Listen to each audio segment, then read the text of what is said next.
I never expected to say this, but I think a daily GLP-1 pill or even a once a month shot could actually make losing weight and maintaining it harder. And no, it's not because I think the pill won't work, and it's not because I think the monthly injection won't work. In fact, those options might be amazing for a lot of people.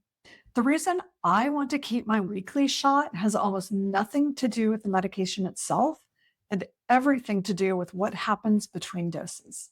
Hey guys, welcome back. If you're new here, I'm Carrie and I'm a nurse practitioner. I've been on this GLP-1 Tirzepatide journey for over a year now, sharing the wins, the plateaus, and everything in between. Today marks week 64 and it's weigh-in day, so I'm going to share that with you here.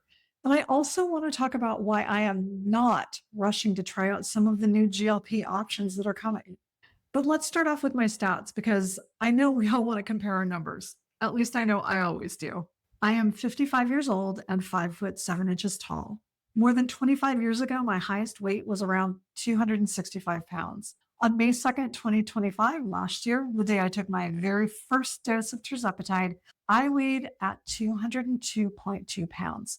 I have been on compounded Tirzepatide for my entire course, 64 weeks, so I haven't tried Semaglutide or the brand names of that, Ozempic or Wegovy. I hit my goal weight of 147 pounds early this year, and I have been in maintenance since then. Currently, my dose in maintenance is at 7 milligrams of Tirzepatide weekly, which, as you probably know, is a compounded version of the brand names Mounjaro and Zepbound. And just a real quick disclaimer before we go further, though I am a nurse practitioner, I am not your nurse practitioner. Everything I share in this video is my own personal experience with Tirzepatide and not medical advice for you. Please talk to your own prescriber before making any changes to your own treatment plan. Okay, so I will spill my week 64 weight in a couple of minutes, but first, there's something else that I have been thinking about this week. And I get some version of this question quite frequently. People ask me if I'm going to switch to the pill once it's more widely available, and people also ask if I'd rather do a monthly injection instead of the weekly one, since fewer sticks sounds appealing to almost everyone, right? And there definitely are monthly injections and other formulations being studied right now. My answer to both of those questions is a resounding no. Not because I think the pill or the monthly version wouldn't adequately control my appetite or my food noise. They very well might work just fine for plenty of people. My answer is no because of something entirely different. It's because of what the weekly shot actually does for me that has nothing to do with the drug itself and everything to do with rhythm. Let me back up and explain what I mean because I don't think this really clicks until you really think about it. And I have never heard anyone else talking about this. So I take other pills every single day. Thyroid medication is one of them. And here's the honest truth about a daily pill. It just becomes background noise. You take it, you swallow it with your first drink in the morning, you move on with your morning, and you don't think about it again until tomorrow when you do the exact same thing. It stops being a moment that you're actually present for. It just becomes something your hands do while your brain has already moved on to your inbox or to your to-do list. There's no friction to it anymore, and there's no reflection built into it either. Now let's flip that in the other direction and imagine a monthly injection instead. On the surface, that sounds like a dream, right? Only 12 shots a year instead of 52. But here's my concern with that spacing, at least for me personally. A month is a long time. A month is long enough that I could coast on autopilot for 2, 3, even 4 weeks.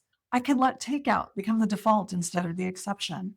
I could let my workout slide from 3 days a week down to 0 and not really clock that I drifted until that reminder popped up on my calendar telling me it was dosing day again. By then, I might have 3 or 4 weeks of momentum to rebuild instead of catching it after 3 or 4 days. The weekly shot sits in exactly the right spot between those two extremes. Every 7 days is far enough apart that it doesn't turn into something I don't even think about the way a thyroid pill does. And it still requires a small amount of intention. I have to pull it out of the refrigerator. I have to actually sit with the needle in my hands for a few seconds before I do the shot. But 7 days is also close enough together that if I've started to stray, if I've had a rough week where stress ain't my routine alive, that shot catches me before I've drifted too far off course. It's a short enough leash that I can course correct in days instead of weeks. And here's the piece I really want you to ponder though, because I think this is the part that actually matters the most. Let's be honest about what this medication does and what it does not do. It helps with control. It really helps quiet the food noise.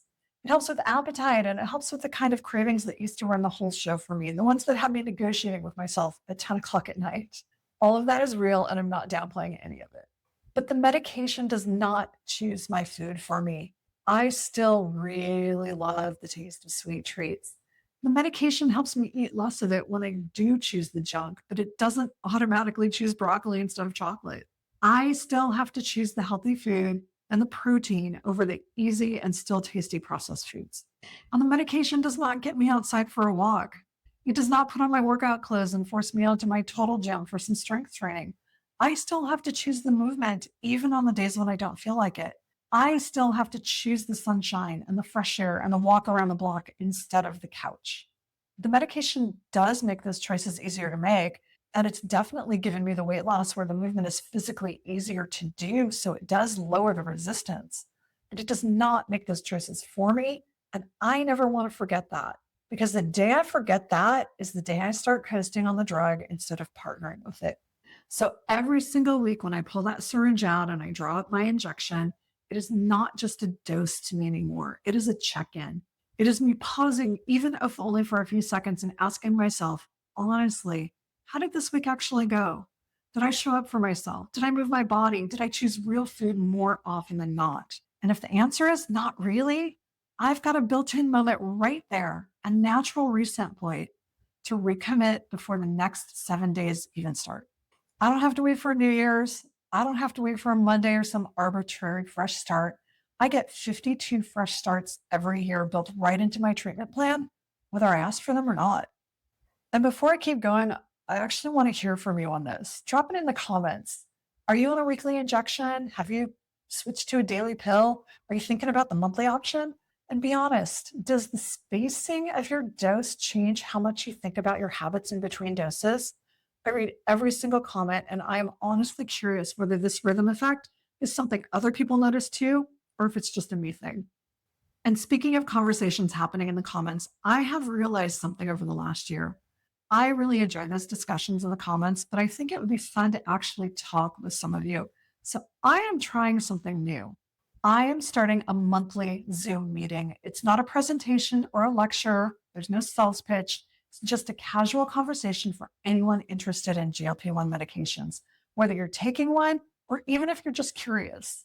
Our first one is going to be on Saturday, August 1st at 10 a.m. Pacific time. And if you would like to join us, you'll find the registration link in the description below, as well as in the community tab on the channel. I would love to see you there. Okay, tangent over. Let's get back to this rhythm thing. Here's another way I think about it. A daily habit done enough times stops being a decision and starts being a reflex. That's actually the whole goal with things like brushing your teeth or taking a thyroid pill. You want those things to disappear into autopilot because the stakes of forgetting are low and the behavior itself doesn't need your active engagement. But weight management doesn't work that way for me, at least not yet. If managing my food and my movement became pure autopilot, I worry it would autopilot itself right back to old patterns because those old patterns are the ones that are most worn in, the most familiar, and the easiest to fall back into without even noticing. They are just too easy. I don't want this process to disappear into the background.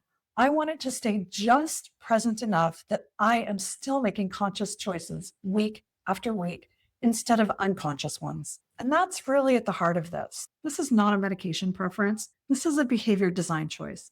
I chose weekly dosing and I will keep choosing weekly dosing because the interval itself is doing psychological work for me that a pill or a monthly shot simply cannot replicate.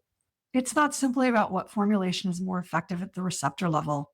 It's about which formulation keeps me the most honest with myself in the day to day. And for me right now, in this period of maintenance, that's the weekly ritual.